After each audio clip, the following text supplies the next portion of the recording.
जय महादेव विद्यार्थी मित्रों केम छो मजामां ने तन्ना एज्युकेशनल केम्पस गोंडल थी खूण जगदीश सायन्स टीचर विद्यार्थी मित्रों आपणे प्रकरण 4 कार्बन अने तेना संयोजनो विषे अभ्यास करी रह्या छीए। तो विद्यार्थी मित्रों आपणे अगाउना लेक्चरमां चर्चा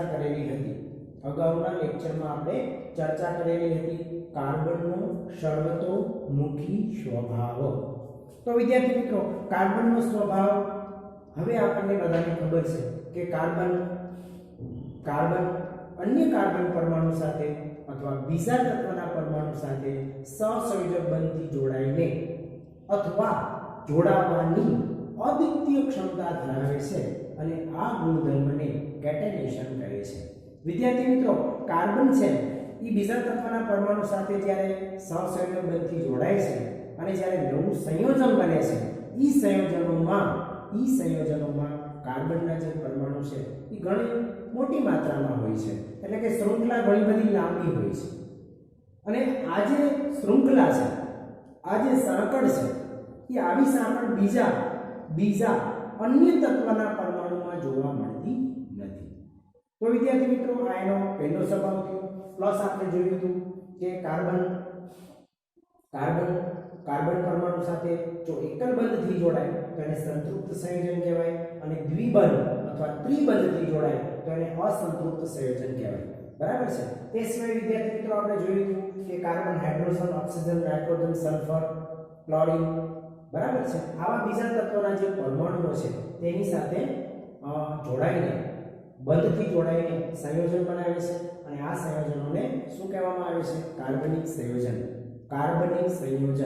અને વિદ્યાર્થી મિત્રો એ પણ જોયું હતું કે સિલિકોન છે એ હાઇડ્રોજન સાથે જોડાઈને જે શૃંખલા બનાવે છે જે સંયોજન બનાવે છે એમાં માત્ર 7 થી 8 જ પરમાણુ હોય છે એટલે કે કાર્બન જેટલી શૃંખલા મોટી જોવા મળતી નથી।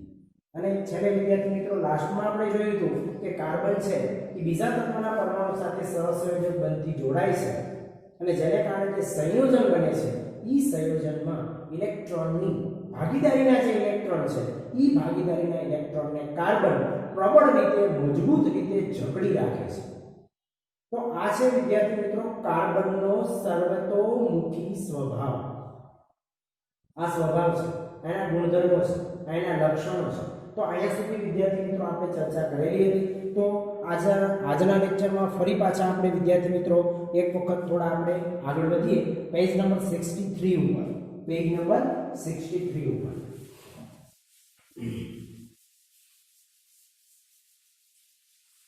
तो विद्यार्थी मित्रों 63 ऊपर तमे जोई शको छो संतृप्त अने असंतृप्त कार्बन संयोजनो। संतृप्त अने असंतृप्त कार्बन संयोजनो। तो विद्यार्थी मित्रों तमने आमां इथेन बतावेलो छे इथेन तमने बतावेलो छे। तो आपणे विद्यार्थी मित्रों सौ प्रथम इथेननी डायग्राम आपणे जोई लईए। इथेन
તો વિદ્યાર્થી મિત્રો આપણે ચર્ચા કરીએ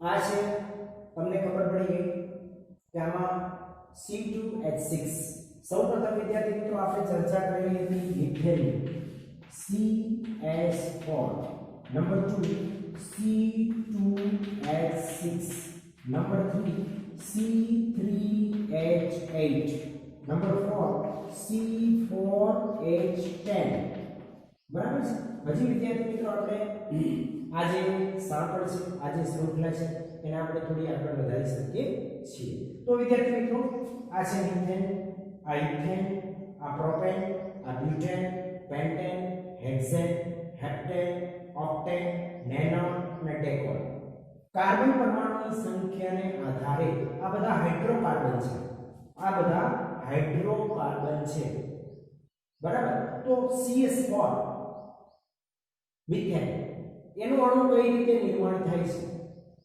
એનું બિંદુ નિરૂપણ વિદ્યાર્થી મિત્રો આપણે અગાઉના લેક્ચરમાં ચર્ચા કરેલી હતી તો હવે આજના લેક્ચરમાં વિદ્યાર્થી મિત્રો આપણે જે જોવાનું છે એ છે C2H6 કાર્બનના 2 પરમાણુ હાઇડ્રોજનના 6 પરમાણુ સાથે ઇલેક્ટ્રોનની ભાગીદારી કરીને એટલે કે સહસંયોજક બંધથી જોડાઈને જે સંયોજન બને છે જે અણુ નિર્માણ થાય છે એ અણુ છે ઇથેન C2H6 ઇથેન તો આ વિદ્યાર્થી મિત્રો ઇથેન અને આ છે એનું બિંદુ નિરૂપણ આ શું છે બિંદુ નિરૂપણ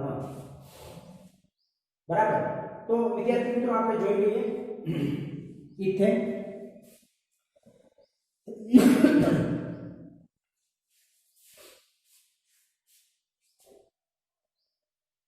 તો વિદ્યાર્થી મિત્રો કાર્બનના 2 પરમાણુ છે આ એક પરમાણુ છે આ બીજો પરમાણુ છે હાઇડ્રોજનના કેટલા છે 6 પરમાણુ તો વિદ્યાર્થી મિત્રો તમને બધાને ખબર છે કે કાર્બનની બાહ્ય કક્ષામાં કેટલા ઇલેક્ટ્રોન છે 4 કેટલા છે 4 તો તમે જુઓ છો કે કાર્બન પોતાનો બાહ્ય કક્ષાનો એક ઇલેક્ટ્રોન હાઇડ્રોજન સાથે ભાગીદારી કરે છે આ બીજો ઇલેક્ટ્રોન ભાગીદારી કરે છે આ ત્રીજો ઇલેક્ટ્રોન ભાગીદારી કરે છે વધે છે કેટલો 1 બાહ્યતમ કક્ષા કાર્બનની બાહ્યતમ કક્ષામાં કેટલા ઇલેક્ટ્રોન છે 4 3 ભાગીદારીમાં વપરાય છે 1 વધે છે એ જ રીતે વિદ્યાર્થી મિત્રો અહીંયા પણ તમે જુઓ છો કે કાર્બન આ કાર્બન પરમાણુ છે એની બાહ્યતમ કક્ષામાં પણ કેટલા ઇલેક્ટ્રોન છે 4 એક ભાગીદારીમાં વપરાય છે બીજો પણ ભાગીદારીમાં ત્રીજો પણ ભાગીદારીમાં વપરાય છે અને તમે જુઓ છો વિદ્યાર્થી મિત્રો 1 વધે છે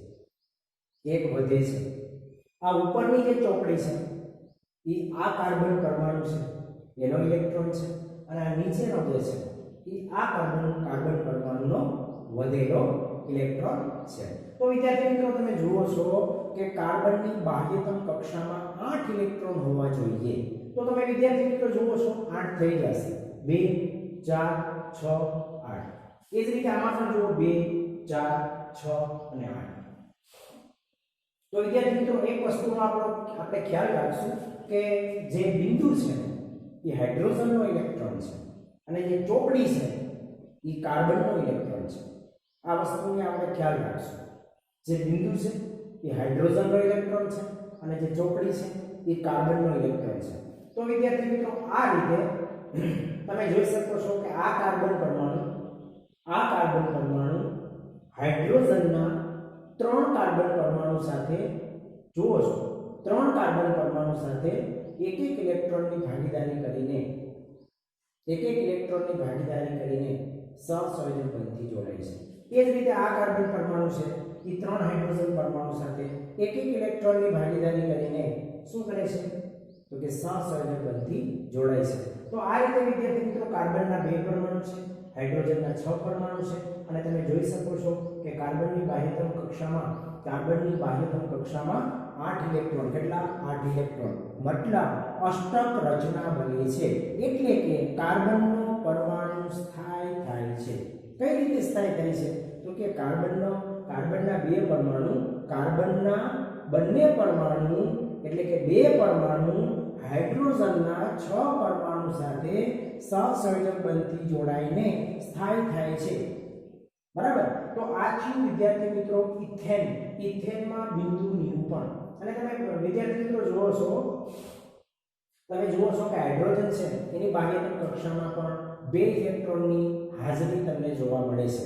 એટલે કે હાઇડ્રોજનની જે પ્રથમ કક્ષા છે એ પણ સંપૂર્ણ ભરાય છે. એટલે કે હાઇડ્રોજનનો જે પરમાણુ છે એ પણ સ્થાયી થાય છે. બરાબર છે. તો વિદ્યાર્થી મિત્રો તમે જોઈ શકો છો અને આ રીતે ઇથેનનો જે પરમાણુ અણુ છે એ નિર્માણ થાય છે. ઓકે. તો વિદ્યાર્થી મિત્રો પેજ નંબર આપણને 63 ઉપર તમે જોઈ શકો છો કે આમાં સી બોન્ડ સી સોપાન આપેલા છે. સોપાન 1 સોપાન 2 બરાબર છે. સોપાન 1 સોપાન 2 તમને આપેલા છે. તો સૌપ્રથમ હું સાઈડમાં આ વિદ્યાર્થી મિત્રો લખું છું. બરાબર થોડો ખ્યાલ રાખજો.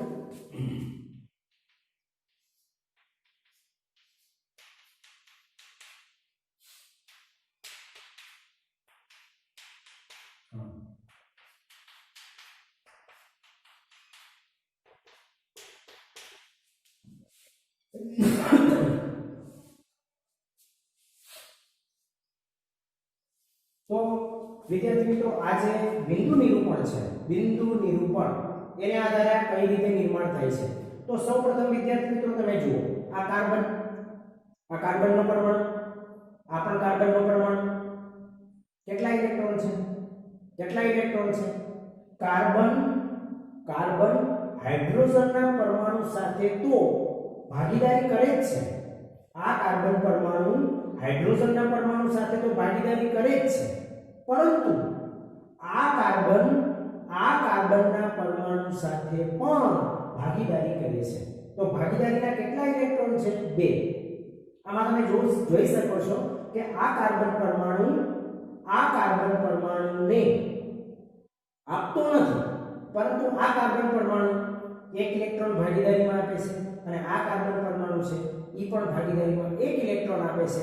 એટલે કે કાર્બન પરમાણુ વચ્ચે પણ ભાગીદારી થાય છે. ભાગીદારીના કેટલા ઇલેક્ટ્રોન છે? 2. તો બંધ કેટલો બને? 1. કાલ મેં સમજાવ્યું હતું કે જો ભાગીદારીના 2 ઇલેક્ટ્રોન હોય તો એકલ બંધ હોય, ભાગીદારીના 4 ઇલેક્ટ્રોન હોય તો દ્વિબંધ હોય અને ભાગીદારીના 6 ઇલેક્ટ્રોન હોય તો ત્રિબંધ હોય. તો આમાં તમે જોઈ શકો છો વિદ્યાર્થી મિત્રો કે ભાગીદારીના 2 ઇલેક્ટ્રોન છે તો કાર્બન વચ્ચે કેવો બંધ બનશે? એકલ બંધ. તો તમે અહીં જોઈ શકો છો કાર્બન વચ્ચે તમને જોવા મળે છે એકલ બંધ. કાર્બન પરમાણુ વચ્ચે કેવો બંધ જોવા મળે છે?